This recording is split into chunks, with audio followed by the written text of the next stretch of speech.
इलाज है या नहीं है, क्योंकि इलाज तो अभी तक सर्दी जुकाम का भी नहीं है, सर्दी जुकाम की भी कोई वैक्सीन नहीं है। क्या हम उससे डरते हैं? नहीं डरते हैं। क्यों?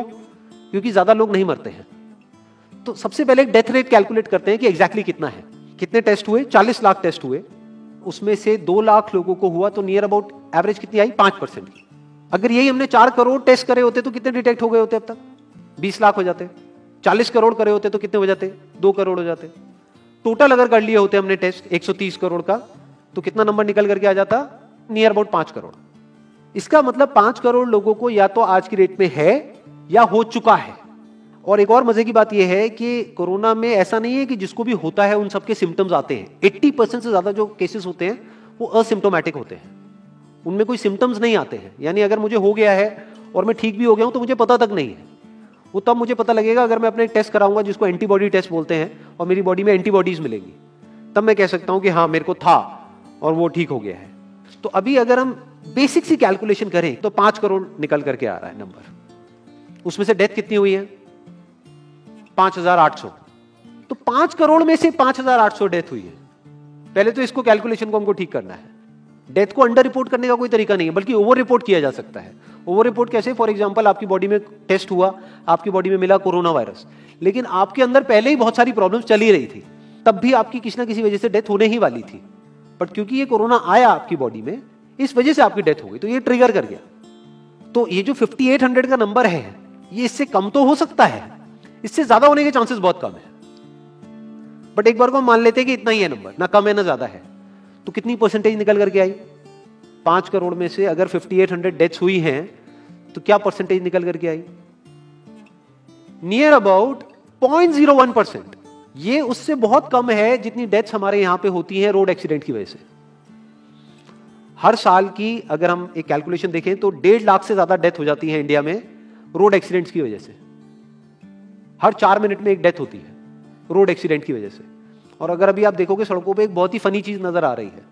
2 व्हीलर पे जा रहे हैं, मास्क सबने लगाए हुए हैं, कभी भी नोट करना इस चीज को। हेलमेट नहीं पहने हुए, हेलमेट बहुत कम लोगों ने पहने हुए हैं। इससे हमको क्या समझ आ रहा है? क्या ये समझदारी है, बेवकूफी है? क्योंकि हेलमेट ना लगाने की वजह से उनके मरने के चांसेस उससे बहुत ज्यादा है, कई गुना ज्यादा है जितना कि कोरोना से मरने के उनके चांसेस है। तो ये डर है जो चारों तरफ फैल रहा है, और मीडिया डर को और बढ़ाता चला जा रहा है।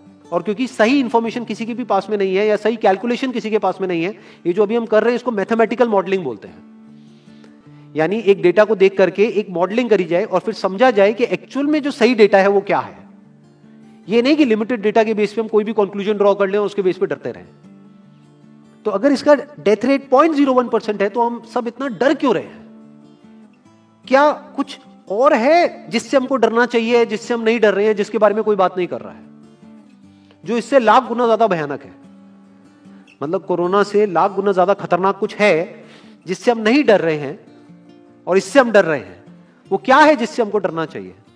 अनएम्प्लॉयमेंट। अभी पीछे कुछ आर्टिकल्स आए थे न्यूज़पेपर में जहां पे एक फिगर आई थी निकल करके, I am not too sure ये फिगर कितनी सही है कितनी नहीं है, जहां पे आया था कि 13 करोड़ लोग अनएम्प्लॉयड हो गए।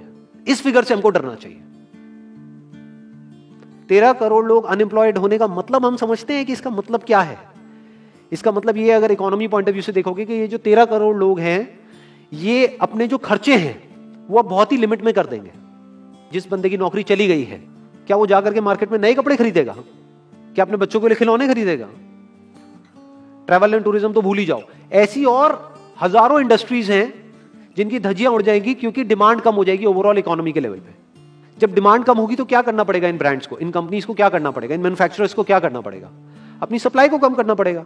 जितनी उन्होंने सप्लाई कम करी, अनएम्प्लॉयमेंट और बढ़ गया कि आज जो नंबर 13 करोड़ है वो बढ़ करके कितना हो गया? 20 करोड़। यानी पूरा का पूरा लूप बन जाएगा। इस लूप को बोलते हैं रिसेशन, जो ग्लोबली ऑलरेडी रिसेशन आ चुका है। और अगर यही रिसेशन और डीप होता चला जाए तो उसको बोलते हैं डिप्रेशन, जहां से एक इकोनॉमी को बाहर आने में 5 से 10 साल लगते हैं। तो इकोनॉमी का पहले ही बुरा हाल था, प्लस इस कोरोना की वजह से और बुरा हाल हो गया है, प्लस जो रहा सहा हमारा जो अपना डर है वो सिचुएशन को और खराब करता चला जा रहा है। और इस डर को हर कोई बढ़ा रहा है, कोई भी कम करने का काम नहीं कर रहा है। एक्चुअल में अगर आप मेरे स्टैंड पॉइंट से देखोगे तो डरने की कोई जरूरत ही नहीं है, क्योंकि जो डेथ रेट है वो बहुत ही कम है। तो हम डर क्यों रहे हैं? सोचो।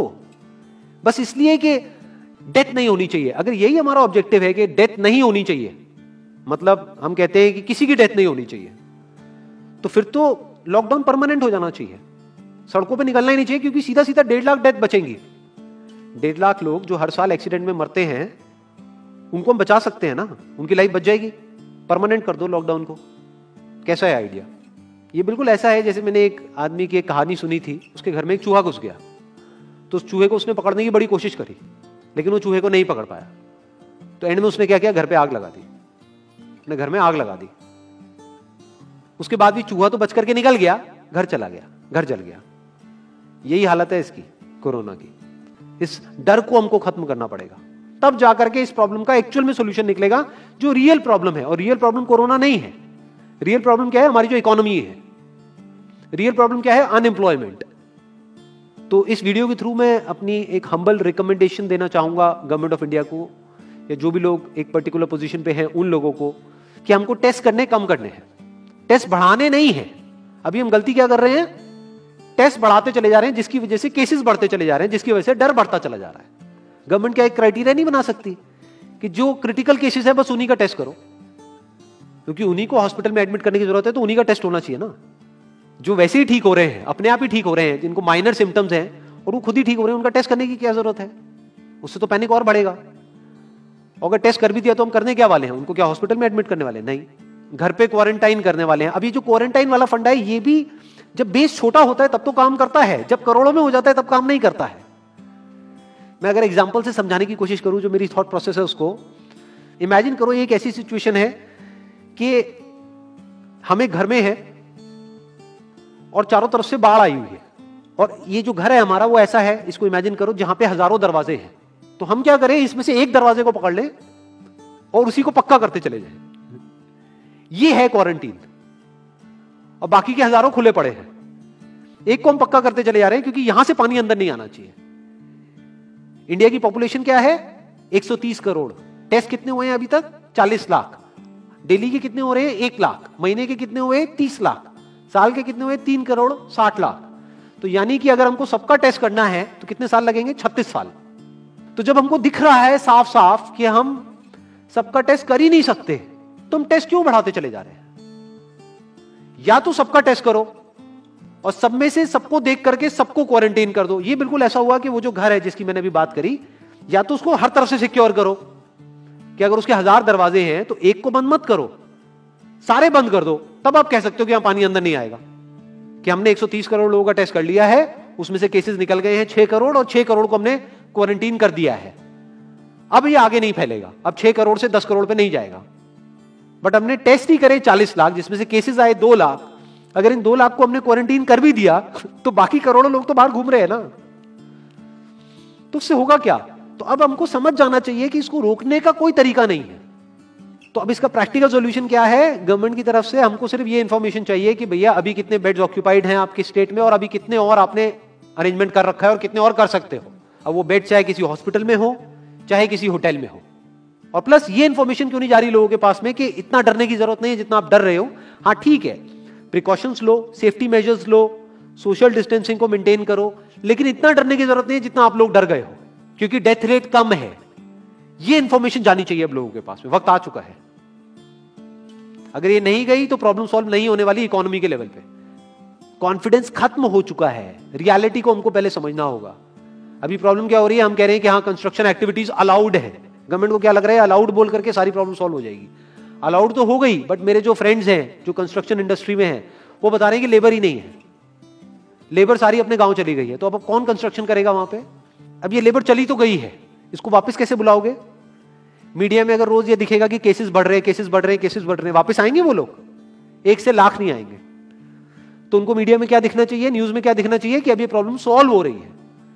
तो लोगों के अंदर का डर निकलना चाहिए। यानी जो भी मैंने अभी तक कहा, अगर मैं उसको सम अप करूं तो वो क्या है प्रैक्टिकली, अगर पॉइंटर्स में सॉल्यूशन देखा जाए। नंबर 1 मोस्ट इंपॉर्टेंट, टेस्ट धीरे धीरे हमको कम करने हैं, बढ़ाने नहीं है।